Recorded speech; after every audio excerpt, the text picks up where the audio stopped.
Hi, thanks for joining me for this Kansas Teaching and Leading Project webinar on monitoring progress in grades 6 through 12. I'm Denise Brown, and I currently serve as a reading coach for the Kansas MTSS and Alignment Project. It is a pleasure for us to partner with KSDE and the LINK Grant and the Kansas Teaching and Leading Project to bring these webinars to you. I have 4 objectives for my time with you. First of all, I'd like to give you a rationale for why we would even progress monitor students in grades 6 through 12, as well as talk about how often that progress monitoring should occur. Then we'll talk about selecting the right progress monitor to match the skills that you're trying to support a student with. And then finally, it's all well and good to take the data, but what do you do with it? So we'll talk about how to interpret that data on students to determine if they're making the kind of progress we need to see them make. So let's get started. Why would we even want to progress monitor? Whether it's a new diet that I've just started or this to-do list I have on my desk with tasks I need to complete, the bottom line is always the same. If I know something is going to get measured, I'm usually a lot better about actually implementing the plan. That same thing is true when I plan an intervention for students. With the best of intentions, it can go by the wayside if I don't know that there's a very scheduled time that we're going to be measuring the progress of what I've been doing. So not only does it keep me accountable, it also helps inform decisions. We know that students tend to achieve more, and they also are more aware of their own personal performance when we progress monitor. Even our youngest students, we've found, are really excited to see where their dot lands this week when they see a graph of their progress. So even with students being more accountable, I think equally important is my accountability as a teacher. My decision-making improves greatly, research says, if I have data to look at. So no longer am I depending on my gut to tell me whether or not kids are making the kind of progress they need to be making. I have hard data to help me be objective about what's happening. Progress monitoring tools really should work sort of like a GPS. They should tell me if a student is making progress, and not only is he making progress, but is he making enough progress to start to close the gap. And it should also tell me when I need to reroute my instruction, when that kind of growth is not taking place. A really good progress monitoring tool will really show me the effectiveness of an intervention. It will estimate those rates of improvement for students by putting together a trend line. But it'll also be very sensitive to even the smallest increments of growth, so we have ways to know that we are in fact closing the gap. It's really easy to think of progress monitoring as one more thing to put on that to-do list I have on my desk. But progress monitoring has never been about compliance. The purpose really is to guide my instruction. So it's going to require some reflection and thinking on my part. I need to spend some time looking at what's happened during that intervention time alongside what the data is saying. Think about how those two play together and then act or form an action plan to improve instruction for my students. So it's not about the task of giving the progress monitor. It's really about looking at that data to form and reform the instruction I'm giving my students. When I see students who aren't making progress, I can't assume that it's the student's issues, like whether or not that student's been identified for special education or whether there are behavior issues, what home life, or if they're in foster care. In grades 6 through 12, often kids do bring a lot of those things to the table, but we're going to push all of that aside when we look at progress monitoring, because we really need to focus on what we have control over. Instruction is powerful, and instruction matters. So we need to find what it takes for that student to make progress. There's much more within our control than we may realize. The teacher is more powerful than anything a student comes to school with. So we need to think less about it being a student problem and more about us and what we can do. It truly is the relentless pursuit of student learning. So you know now why you need to progress monitor. Let's talk about how often that should occur. When we first get started with an intervention, especially if we're starting interventions at a building level or a system level, it's kind of easy to think about maybe putting off progress monitoring and just getting the interventions rolling. And schools may choose to wait 4, 6, even a semester. But what we find, unfortunately, is we lose some really great data that happens early on. It's really the heart and soul of an MTSS. It's also the place where you get buy-in from those adolescent readers. If they can see immediate success, even in small pieces, that's going to make them more invested in the intervention, as well as make me more invested as the teacher. So postponing might actually take away some of the motivation that we were looking for ourselves as well as our students. When we talk about how often you should progress monitor, it's really not as cut and dry as we might like. So really the short answer of how often is it depends. When I'm talking about a student that has shown Tier 2 needs in reading, generally speaking, we like to progress monitor them every other week. A student who shows Tier 3 needs or the most intense needs is probably a student that I'd like to progress monitor every week. When we're looking at students in grades 6 through 12, the clock is ticking, and we don't want to waste their time in an intervention that's ineffective. So we want that data pretty quickly to make a good decision. Tier 1, generally we don't ask the schools to progress monitor. However, a couple of caveats. One would be if there's a student that you as a teacher have some concerns about, that you just don't feel like growth is happening like it should, it's very appropriate to do a dipstick progress monitor and just make sure that they are moving along. It's also appropriate to think about progress monitoring students who have recently moved out of intervention into a benchmark group or a group that's considered low risk. We might want to progress monitor that student maybe once a month, just as a dipstick for a few months to ensure that growth is continuing for that student. So we've talked about why you should progress monitor, and we've talked about how often you should progress monitor. Now let's talk about choosing the right progress monitoring tool for your students. Typically in schools, we have two types of progress monitors. The first is the formal progress monitor. This is the same assessment that you used as your universal screener, and whatever system your district purchased, there are always progress monitor probes that go along with that. So this is the one that you'll be graphing, or the system itself will graph for you, and you'll have an aim line that will allow you to see and your students to see if we're starting to close that gap. So the assessment will include skills that really might not match what you're currently teaching in your core classes, but they will match the skill that you're teaching in intervention. The second type of progress monitor is more of an informal progress monitor, and during tiered instruction it might look like a little pre-post test that you would give after you teach a skill, just to ensure that they're learning that very discrete skill. So while a formal progress monitor might measure accuracy in all kinds of syllable types, an informal one might include just a quick post test of, did you learn silent E? Can you decode silent E words? At the Tier 1 level, we use informal progress monitoring all the time.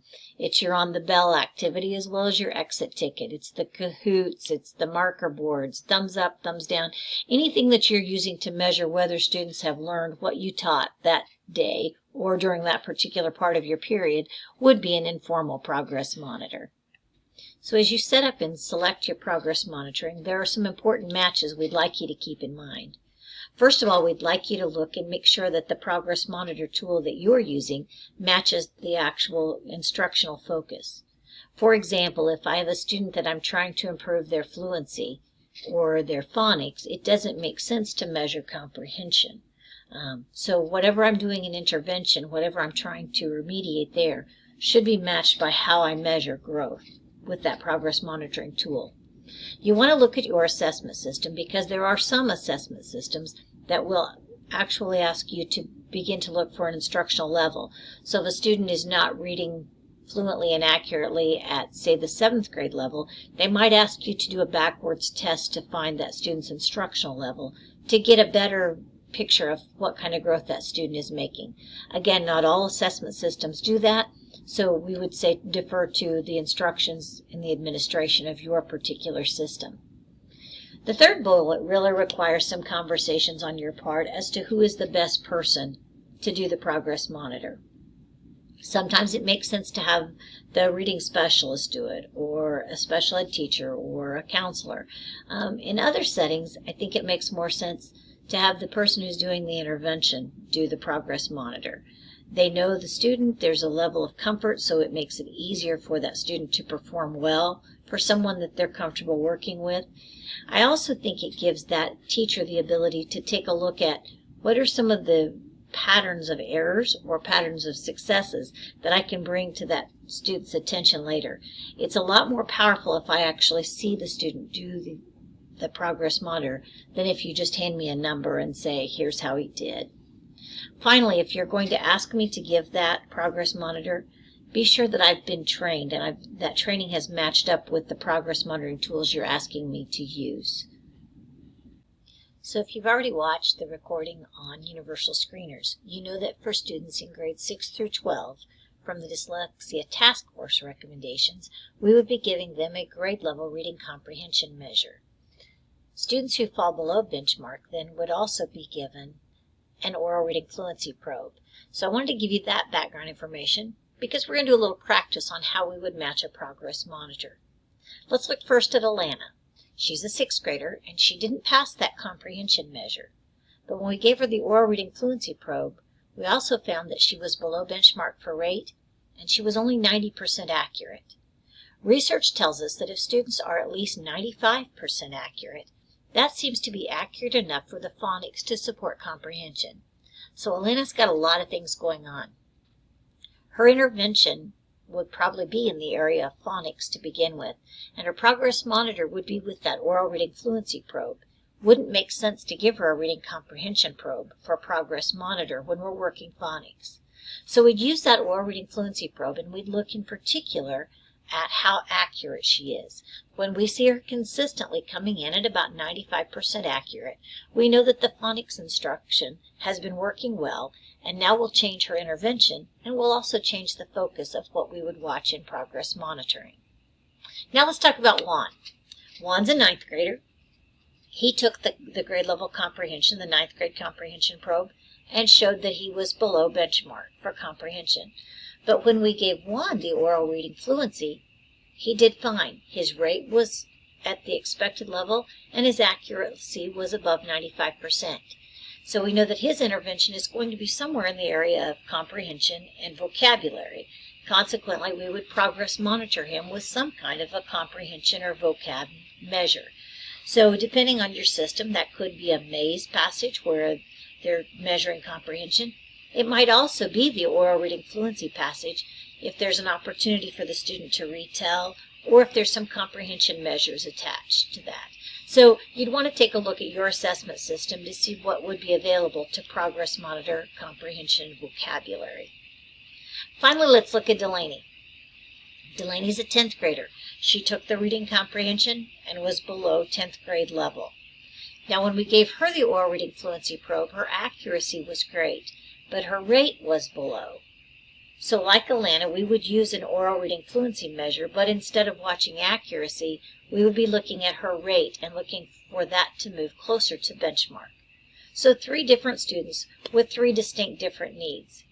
If you'll notice, we didn't talk at all about whether these students had Tier 2 or Tier 3 needs. When we're talking in terms of progress monitor, we're looking at the focus of instruction, not the intensity of need. So we've talked about why you need a progress monitor. We've talked about how often and how to match it up. You've got your progress monitors in place, you've matched them, you've got your first sets of data coming in, and now we're ready for Objective 4. What are we going to do with that data?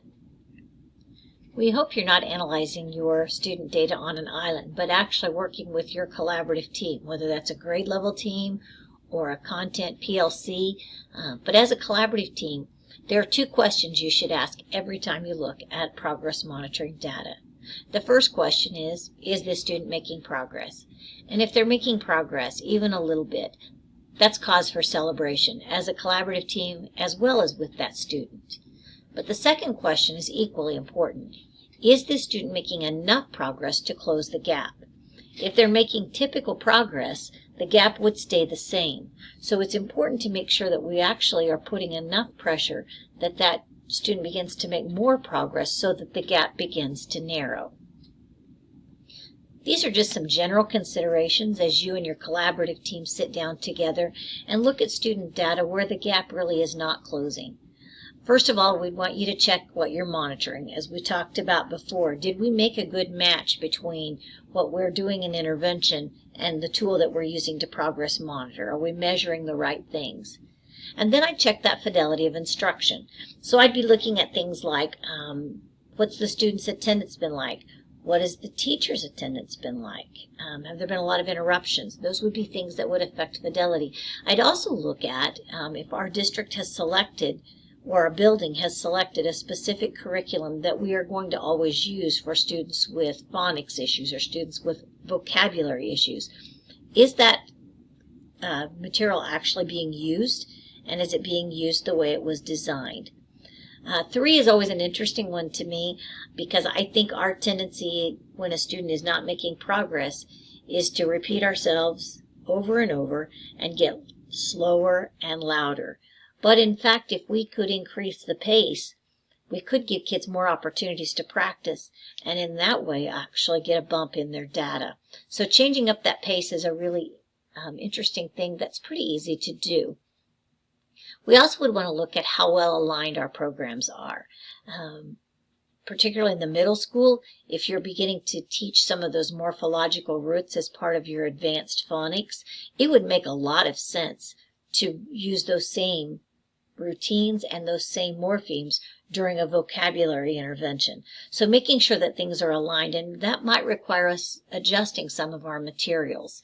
We cause a lot of cognitive dissonance for kids, and we use up a lot of their working memory when we're using different instructional routines and different cues. So keeping some of that consistent, I think, is really important. It's part of why a building-wide strategy makes sense for grades 6 through 12. Notice that the very last suggestion is to think about moving a student to a different group. Often one of those top adjustments is enough to begin to move the needle. So when you and your collaborative team sit down together, just some good problem-solving questions that you can ask would be things like, have we done anything different with this group? What's changed? Have there been a lot of interruptions to instruction? How many times have we had pep rallies or special events? What's maybe interrupted instruction, made it different? Are we monitoring the right skill? Just as we talked earlier about selecting the right progress monitoring probe, it is super important to make sure that kids are in the right intervention and they're getting the right progress monitor. As students get older, it gets a little more difficult sometimes for schools to ensure that kids are getting in an intervention that matches their skill deficit and doesn't match their tier of need. So it's an important conversation to have. I really like the 4th bullet because it's asking the question, if I have a group of 7 in an intervention at middle or high, and there's one student that's the outlier, either that student is responding exceptionally well, or that student is not responding the way the rest of them. That's a great place to have a conversation about what is different for that student. Is it attendance? Is it where they sit? Is it how many times I as a teacher keep going back to that student? What is different from the other students that are getting the very same instruction? I also think that bullet below it of have we given it enough time is an important conversation for grades 6 through 12. They've had enough years of struggling as a reader that the gap has gotten fairly wide. And so the truth is it may take a little longer for us to begin to see the growth that we're hoping to see. So make sure that we've given that intervention enough time to work. Then again, making sure we're delivering instruction the way we planned. How many interruptions, how many programs have come in between when we should have had instruction. I think that very last bold question is the golden question. What will it take to enable learning for this student? Regardless of what's worked in the past for students who look just like this child, what will it take for this student to enable learning? Golden question, great conversations. So if your team needs a place to get started with some ideas of how you might intensify the instruction for students who are making progress but really not enough to close the gap, these are some ways just to maybe kind of help you begin to get creative about how we might turn up the heat for those students. The first one is the idea of increasing the number of responses for one of your students within a minute. And that can be done very easily, partially by increasing the pace of your instruction. But I can also do it in this way. If I have 5 students that I'm working with, and this girl, we want to try and get more opportunities for her, I would start with her, go to the next student, come back to her, go to another student, come back to her, go here, and I continue to come back to her every other question or every other response, so that all of a sudden she's getting 4 to 5 times the opportunities she was getting from when I was just going at random and everybody was getting equal opportunities. Might also think about how I'm doing error corrections. I think as teachers we can overtalk, especially older students who have struggled with reading, and it can become very demotivating when I continue to explain why what they did was incorrect. So I like what Carol Disson does, and she just simply says, my turn, when a student reads a word incorrectly. My turn. That word is, and I read the correct word, your turn. And I ask them to read the word again, and we just continue. So it allows them to map that word. They get to hear it and then actually read it again, so they've heard it when they read it as well. So we've gotten some pretty nice instruction in mapping that word in a short amount of time, and we haven't spent a lot of time explaining it and going into a lot of details. A lot less embarrassing for a student. It's quicker, and it gets us moving. Increasing scaffolding just simply means that I just break down that task a little bit more, or I provide some structure so that the student can be successful. Anita Archer's kind of the queen of explicit instruction. She talks in terms of teachers doing an I do, we do, you do. But one of the things she's talked about a lot lately, and I think she is spot on, is that we don't spend enough time on the we do, that we tend to go from I do and I demonstrate it to immediate independent practice.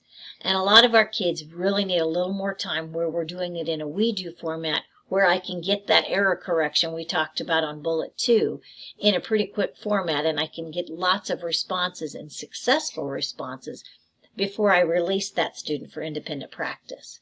So increasing the number of repetition cycles on each skill is important, that I make sure that that's solid in that we do before I move them to a you do. Finally, I think you might want to think about using a more systematic curriculum.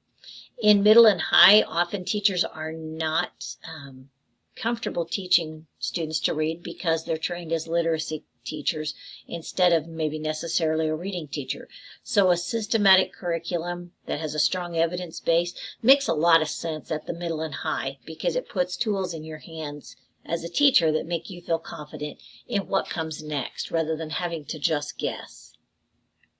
Goodness, we have covered a lot of ground in a pretty short amount of time to talk about progress monitoring adolescent readers.